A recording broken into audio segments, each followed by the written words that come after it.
Let's talk about private trusts and building public credit.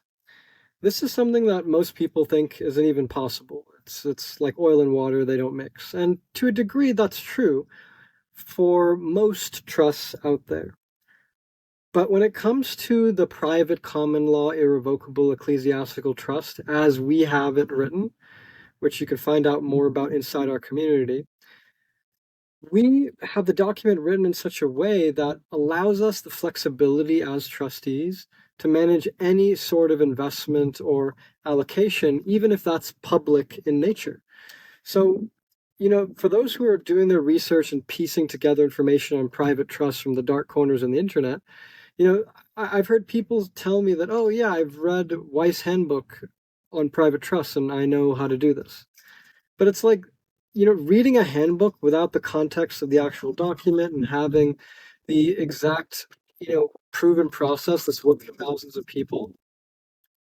It's just like, putting together a puzzle and you're just missing a vast majority of the pieces. So when we have our document written in a very specific way, not only can we have interest-bearing bank accounts, but we can have really any sort of investment in LLC or a C corp or an S corp or your person, any kind of public entity could also have. And so when it comes to the idea of building a credit profile for a private entity, the document itself is what makes it private. People confuse the word private and they think it means secretive in some way. But the reality is, all private means, in the context of how we're using it, is that it's an entity created outside the scope of the government.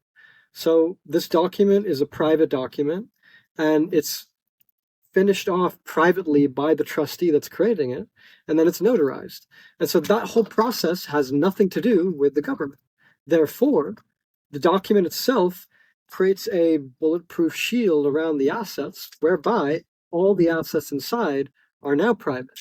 Even if those assets have certain public kind of exposure or entanglements, whether it's getting a bank account and having to provide the information associated to get any bank account, they're going to pry. They're going to ask for the social security of the person who's a trustee. They're going to ask for the trust document. They're going to ask for the EIN. They're going to ask for certain things. But it's okay to furnish all of that and understand that is the trust agreement that makes the actual assets private. It's not, these other banks or any of these other parties that do that. And so when we want to build public credit on a private trust, there's a certain process that we go through in detail, in our community, but it really starts with registering that trust publicly. And you can do that with the state that the trust is domiciled in or any other place that the trust has an address. And then you can apply to that state for public, recognition when you file that entity with the state. And most, you know, public entities, that happens automatically because it's just part of the process of opening a public entity. For a private entity, we open that privately by notarizing a document. And so that next step to be able to create a public profile has to be done by the trustee. Now, once that's done, now you can get it done in Bradstreet number and you can go through the process that we go through in detail in order to build credit from scratch on a new entity. And that's the game that the elites of this country are playing. They all understand that even their person, every single one of these public entities is all a business entity. It's all a business. And so at any point, they can start a new business and build new business credit and operate through that new business and even bankrupt an old business, and it doesn't matter because they just move on to the next one. So these strategies will be available to you once you understand the difference between public and private fundamentally, and then are able to understand the process of building credit both in a public and private manner. So credit is not an asset. So it's okay to use our public credit profiles if it's valuable to have those credit lines. And that is not conflicting with having assets that are private via the right trust agreement.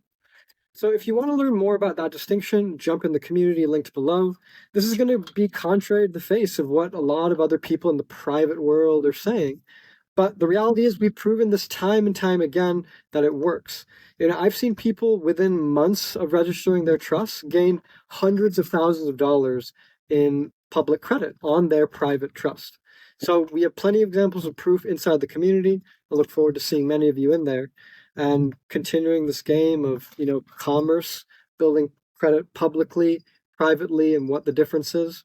And for the rest of you, you're missing out if you don't understand this information because there's a whole world of possibilities in the private, without taxes, without liability, without any of these kinds of worries. And you're missing out if you do not understand the distinction and not just the knowledge in your head, but how to actually operate that way. So we go through step by step how to actually get started, even if you're a complete beginner in the finance world. Look forward to seeing many of you. Good luck.